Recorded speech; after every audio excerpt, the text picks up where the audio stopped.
Hey there, this check-in comes from a viewer, yay! Where one particular viewer asked me, could you please talk about sibling rivalries in one of your check-ins, Hannah? So here we go. Let's talk about sibling rivalries. You know, I see these sibling rivalries at home with my children, with my friends' children, and as well in the classroom, because you'll have children who've been friends for so long that they've grown up together, they've been in the same classes together, they truly can argue with the best of them. And they're just like siblings. So let me help you diffuse sibling rivalry in a way that is clear, effective, and straight to the point.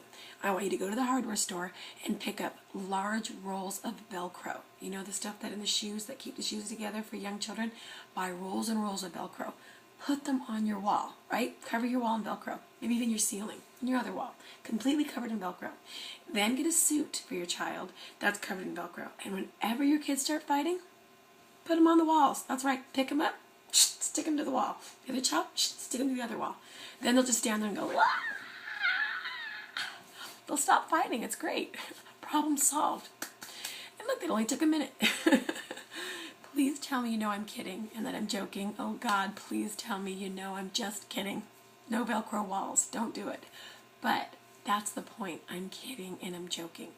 You can diffuse a lot of frustration with a joke. But more importantly than that, what I want you to do as a caretaker, as a care provider for your children, is keep on a sense of humor, or without your voice cracking as bad as mine is right now, keep your sense of humor. Don't get emotionally involved in these little arguments that come up. You know, if you get all charged up during the situation, it's just putting fuel on that fire, and it's going to get bigger. Trust me.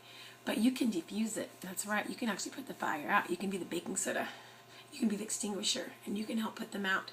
And one of the things you can do, of course, is whenever you see your children starting to get charged, is step in ahead of time. Anytime you can be proactive and get in there a little bit and check in with your children with a calm, firm, consistent voice. Remember that KFC, you come in there calmly, you know, you're picturing the VELCRO wall, you're putting it in your mind on the kids, you've got their suits on, you're ready any minute to put them on those walls mentally, if that breaks the tension for you.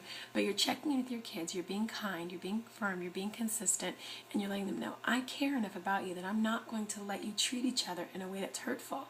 That I used to tell my kids, I'm not doing my job as a mom if I let you hurt each other. Yes, there's going to be conflicts. Yes, you're not going to agree. Sometimes you're not going to like your brother. But I'm going to make sure that you respect each other. That's important. That's an agreement in our house, and we do not break that agreement. So from the get-go, my kids know that they are, the expectation is very clear that they are to use words that help them resolve a conflict, not ones that create it. So that's one of the things that I do in the classroom as well. But I'll tell you what else you can do, another trick. So you've set up firm boundaries, you're very clear, you're consistent, you step in when you can ahead of time and try to be proactive, but you can also step in a little earlier.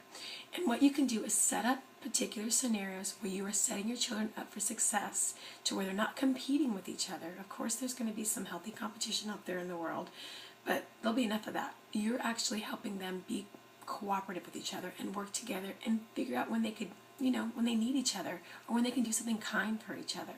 You know, when they're real little and you've got a baby, you can let your 2-year-old go and get diapers to help your baby brother. And look at how happy it makes your brother when you do this.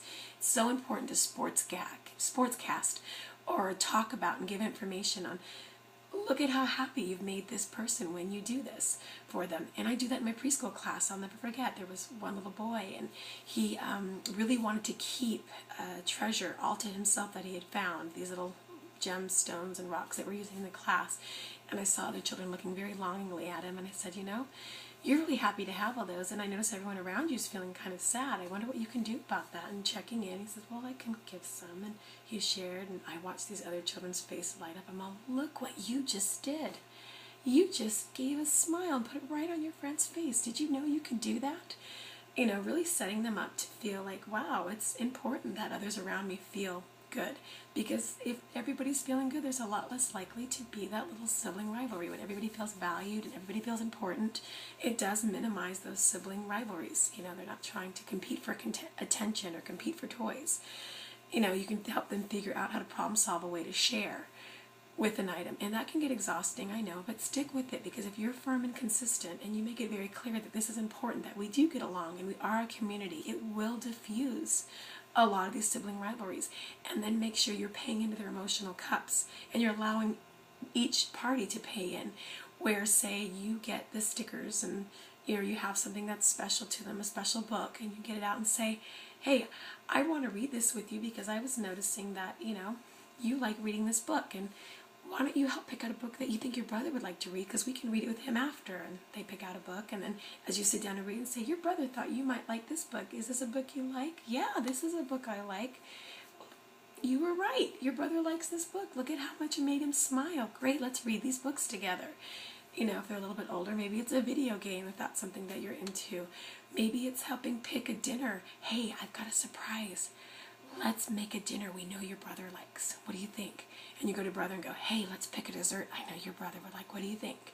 And when you sit down and have that family meal, you can say, we're having this because your brother thought you'd like this, or we're having this because your brother thought you would enjoy this for dessert, or your sister, right? And so you're really setting people up to care about the other person's needs. Empathy goes a long way, and the more empathy your children have for each other and those around them, the less they're going to squabble.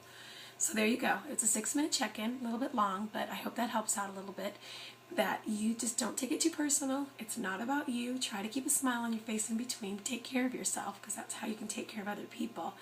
Help set them up for opportunities where they can help care for each other, do kind things for each other, cooperate and participate in activities where everyone feels valued, and you will see less sibling rivalry.